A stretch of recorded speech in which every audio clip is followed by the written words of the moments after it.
Diawang, dit Dostik d'Aglevit.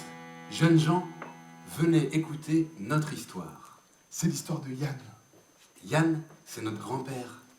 Il a été marin toute sa vie. De l'écume blanche déchaînée des flots, aux mille nuances de couleurs des terres du globe, sa vie a été chargée de voyages et de rencontres. Nous venons ici vous raconter l'une de ces histoires.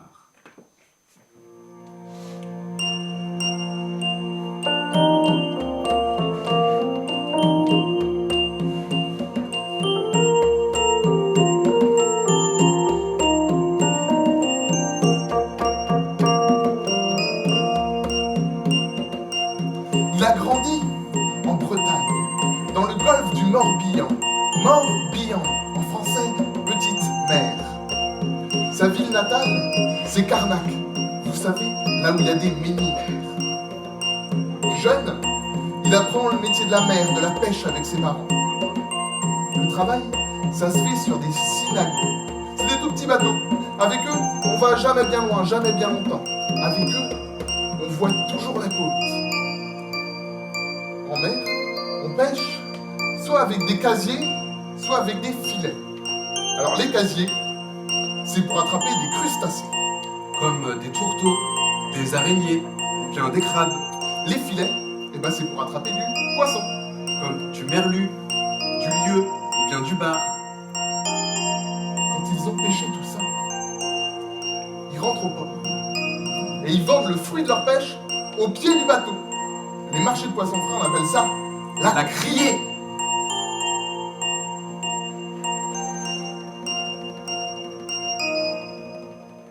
Non loin de là, juste à l'angle, il y a le café du port. Son cousin, Erwan, il va souvent avec les autres marins après leur grande campagne de pêche. Et il les entend raconter leur histoire. Les vrais marins, eux, ils partent plus loin et plus longtemps. Eux, ils partent sur l'océan. Et ils s'embarquent pour la grande pêche. Alors Yann leur demande, mais comment faut-il faire pour embarquer avec vous et partir pour la grande pêche ?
Ah, tu veux partir pour la grande pêche?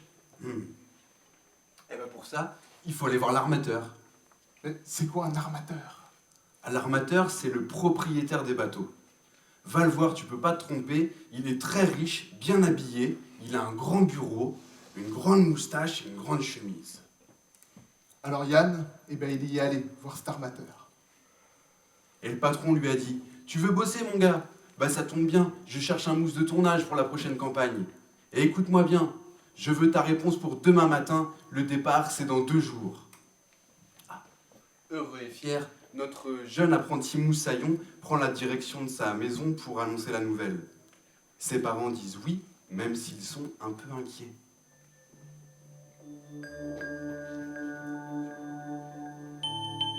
À la tombée de la nuit, Yann part en balade dans les sentiers derrière chez lui. Au beau milieu des menhirs, il laisse filer ses idées au gré du vent.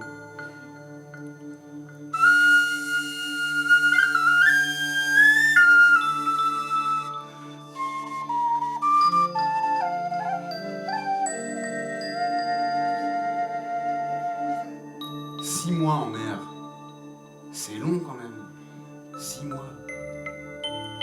Moi qui adore m'amuser, jouer de la musique, ça va me manquer. Alors, Yann sort une flûte en sureau qu'il ait fabriquée lui-même quelques jours auparavant et se met à jouer un des airs qu'il aimait le plus.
Apparaît devant Yann un petit corrigan.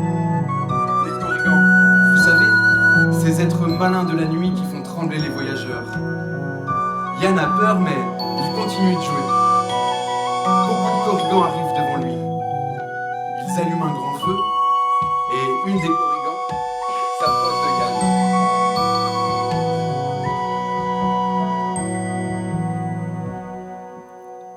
Bonjour Yann, je suis Manawydan, la reine des corrigans.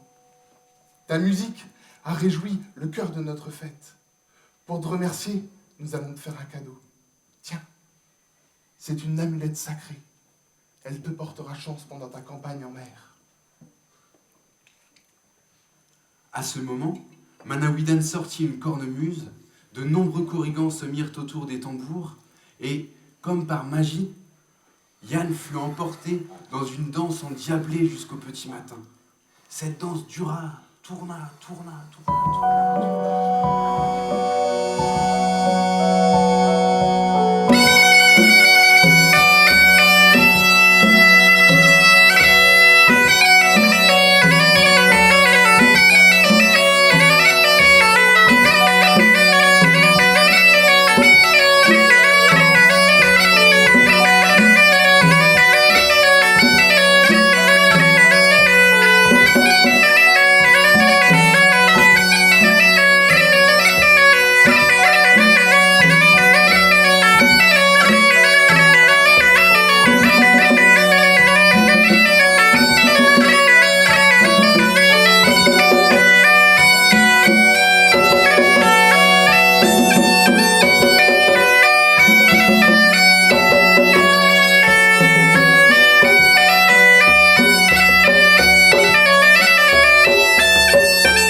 Navire qui allait partir en mer pour une grande campagne à l'autre bout de la terre.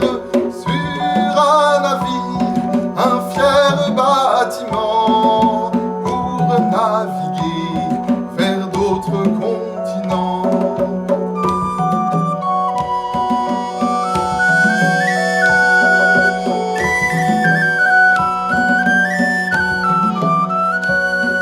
Dans son chemin rencontre des milliers de petits êtres. Manawydan en tête l'invite à la fête. Oh mon petit gars, du courage tu auras, vers d'autres contrées tu iras naviguer.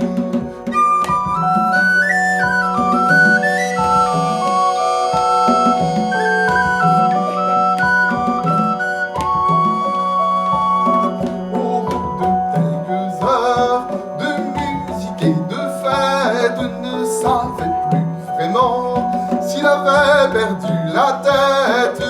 Une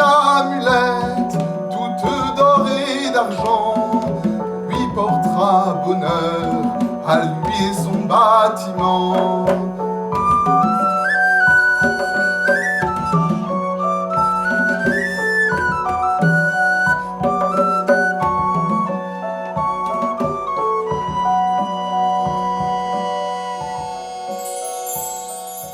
Notre Yann se réveilla à l'aube sur un lit de petites brindilles. J'ai mal à la tête. J'ai rêvé que je rencontrais des corrigans. Mais non, il n'avait pas rêvé, car il avait l'amulette, et elle était bien réelle. Il l'a pris, mis autour de son cou, caché sous ses vêtements.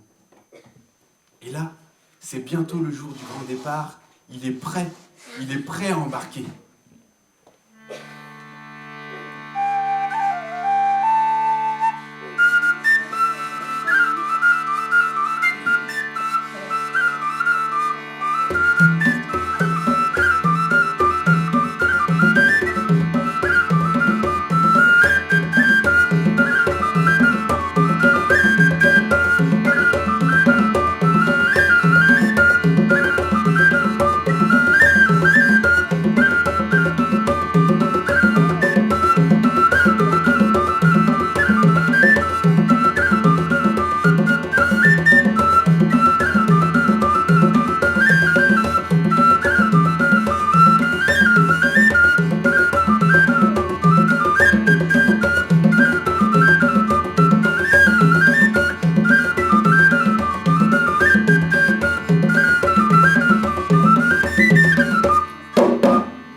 En arrivant sur le port, il le voit. Il est magnifique. Sa coque vient juste d'être repeinte. Écrit en lettres d'or sur la proue, on peut lire « Le cavalier des vagues ». C'est donc lui, le bateau, qui va porter l'équipage jusqu'aux côtes du continent africain. Le capitaine donne les consignes de chargement, et quelque temps après, les préparatifs effectués, c'est le moment du grand départ. Yann entend cette phrase qui va l'emmener jusqu'au bout du globe. « Larguez les amarres !»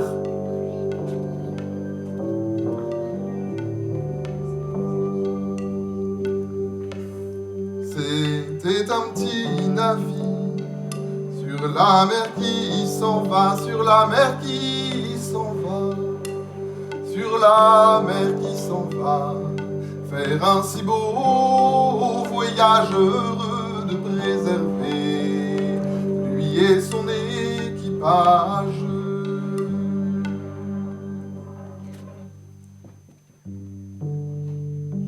Yann se retrouve en mer. La terre n'est plus qu'une ligne d'horizon et l'eau à perte de vue. Ça y est, il y est. Il est en plein dans l'océan. Pour sa première journée en mer, c'est une belle journée de printemps. Le soleil est haut dans le ciel. Le capitaine Guyader, capitaine du bateau, un grand bonhomme, le teint buriné par les embruns, donne des consignes à tout le monde sur le pont. Alors, il ordonne à Yann d'aller aider son cousin Erwan à plier les voiles, rester sur le quai pendant le chargement. Une fois cette tâche fastidieuse effectuée, on l'envoie aider à la cuisine. Des tas et des tas de patates à éplucher. Ah, Yann se retrousse les manches et épluche les pommes de terre dans la cale du bateau. À la fin de sa journée, il est fatigué, mais heureux.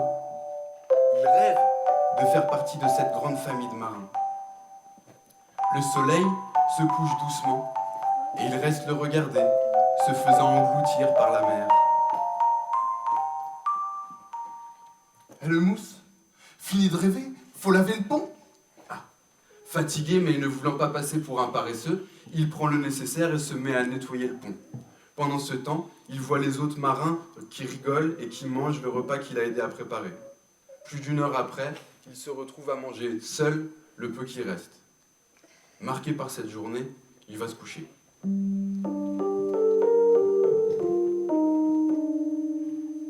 Quand il fut sur la mer, bien éloigné de France, bien éloigné de France, ils se mirent à voguer d'une manière étrange. Les pauvres matelots avaient le cœur en tremble.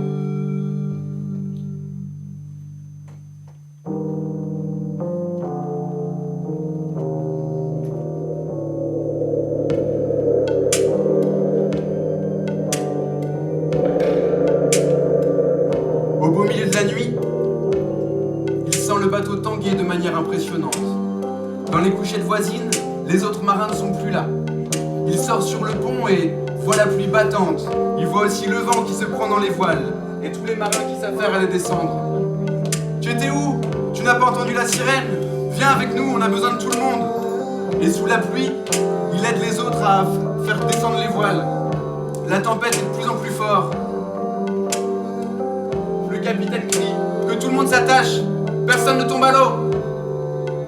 Les deux bouts du navire étaient plongés dans l'eau, étaient plongés dans l'eau, étaient plongés dans l'eau. Les marins sur les cordes, les pauvres matelots criaient miséricorde.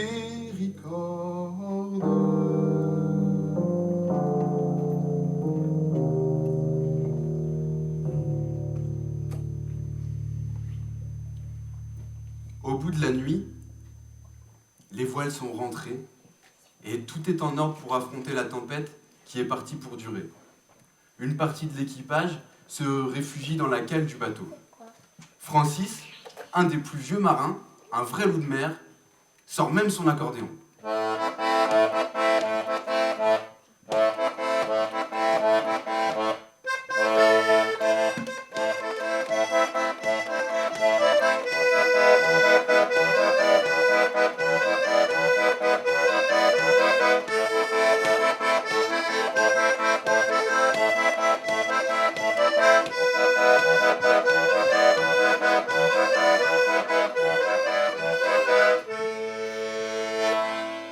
Dans le fond de la cale, éclairés à la bougie, ils se retrouvent autour d'un bon café fumant.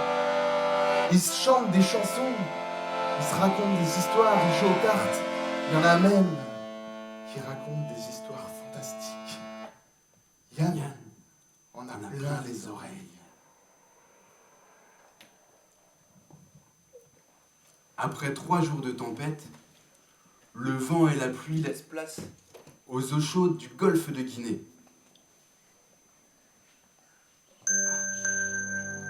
La mer est magnifique. Ses reflets brillants, des diamants. Le cavalier des vagues glisse doucement au milieu de cet océan calme. Tout l'équipage est à l'arrière du bateau, chacun devant sa canne à pêche, une grande tige en bambou. C'est rustique, mais ça a fait ses preuves de nombreuses fois. Telle une fourmilière, les premiers poissons commencent à mordre à l'hameçon. Yann, qui n'a jamais pêché de cette manière, se retrouve plutôt à l'aise et se remet à remonter de beaux poissons, surtout du thon. Oui, du thon. On vous l'a pas dit, mais au large d'Abidjan, on pêche beaucoup de thon. Un jour, alors qu'il est en train de pêcher, sa canne commence à se tordre. Alors il tire dessus, et puis il sent que ça résiste, et puis il retire dessus, et puis il n'y arrive pas, il appelle son cousin Erwan, et puis Francis et l'autre, ils arrivent à sortir un thon. Il est énorme. Même le capitaine du bateau n'en a jamais vu d'aussi gros. Félicitations, Moussaillon. On va le cuisiner, ton bon poisson, et on va festoyer tous ensemble. Ça y est, Yann fait vraiment partie de cette famille de marins. Au cours de la soirée, des membres de l'équipage lui expliquent pourquoi est-ce qu'ils sont fiers de pêcher de cette manière et non avec des gros filets. Tu sais, Yann, la mer, on vit avec ses richesses, mais on doit la protéger. Les grands armateurs qui pêchent pour se faire de l'argent des quantités folles de poissons, eh ben, ils se rendent pas compte du mal qu'ils font à l'océan. Si on continue comme ça, il n'y aura plus de poissons. Et là, Alan, un des jeunes farceurs du bord, vient les voir. Les gars, vous connaissez la différence entre un marin et un boucher? Quoi? La différence entre un marin et un boucher? Non. Le marin, lui, il aperçoit la côte avant le port, et le boucher, lui, dans sa boucherie, il voit le port avant la côte. Bon. Et tout le monde se mit à rire, et Yann, lui, il en profita pour aller se coucher. Au petit matin, il faisait très chaud. Le grand port d'Abidjan était juste devant lui. Il allait bientôt mettre un pied sur un continent qu'il ne connaissait pas.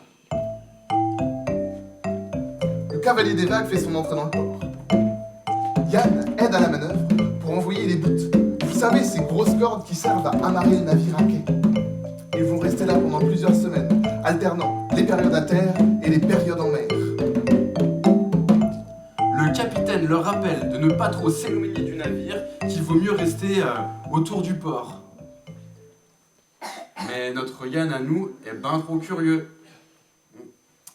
Un jour, alors que les autres marins étaient partis dépenser leur solde de pêche dans les différents cafés, Yann se mit à déambuler dans les rues d'Abidjan.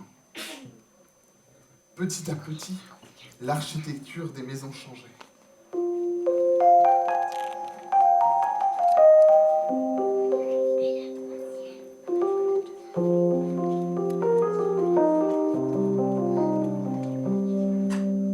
Aninio, tunga madima wonde na Mumbai lemba kunkure varie munumao. Aninio, iye mayala aninio kunkure varie munuma.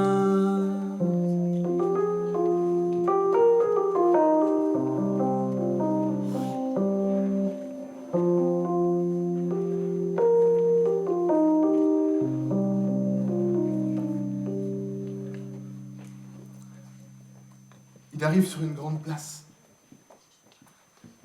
Il y a un grand marché. Les étals sont remplis de fruits et de légumes qu'il ne connaît pas.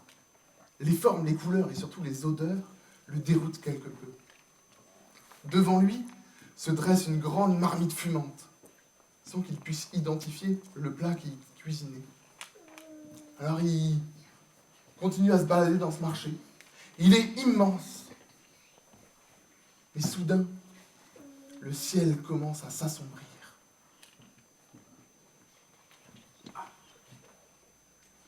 Au fond du marché, il aperçoit un énorme dragon. Un dragon à 2 têtes.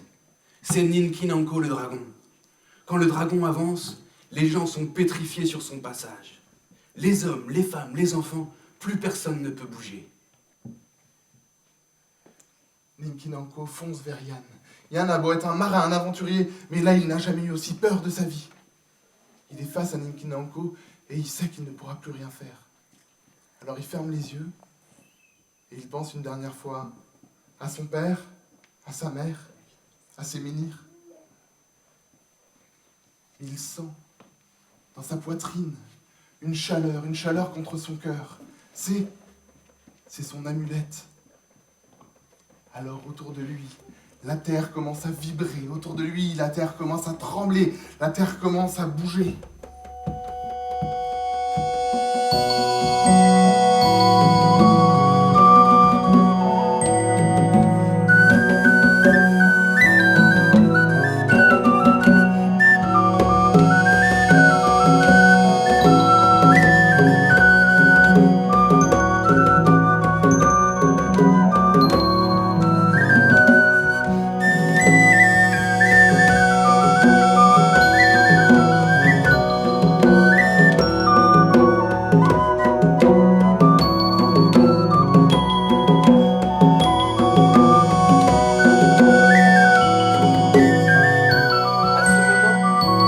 Yann n'est plus seul.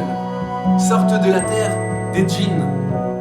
Ce sont les cousins des Korrigans, des petits êtres magiques. Ils lui disent « Continue, continue de jouer !» Et les djinns se mettent à danser, ils font une grande ronde.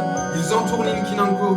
Ils dansent si vite, si fort, qu'ils se mettent à voler. Ils volent autour du dragon. Ninkinanko tombe à terre, se transforme en poussière. Le dragon a disparu. Merci Yann. Tu nous as donné l'énergie pour affronter ce dragon et le vaincre. Il hantait nos terres depuis des millénaires. Pour te remercier, nous allons te faire un cadeau. Et Yann sentit. Vous vous souvenez dans cette marmite fumante, inconnue 1 heure auparavant, le mafé, ce plat traditionnel à base de cacahuètes.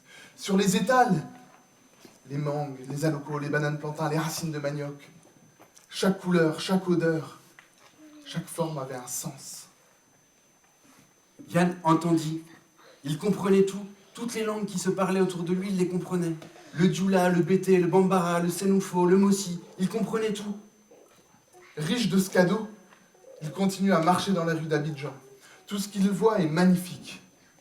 Et arrivé sur le port, c'est déjà l'heure de reprendre la mer pour rentrer en Bretagne. Alors, on pourrait vous raconter plein d'aventures comme ça de notre grand-père. Parce qu'il est retourné beaucoup de fois au Sénégal, au Mali, même au Burkina Faso. Mais ça sera une autre histoire. C'était un petit navire qui était parti en mer pour une grande campagne à l'autre bout de la terre. Dans son voyage, Yann a rencontré un bel équipage, il s'est fait des amitiés.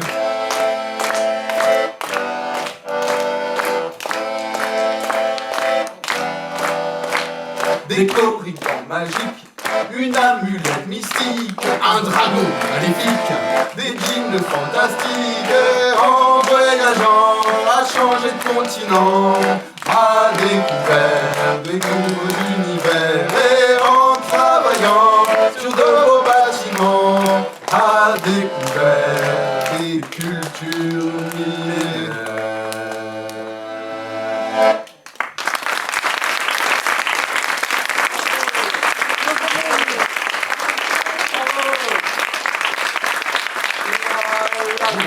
La la la la la la la la la la la la la la.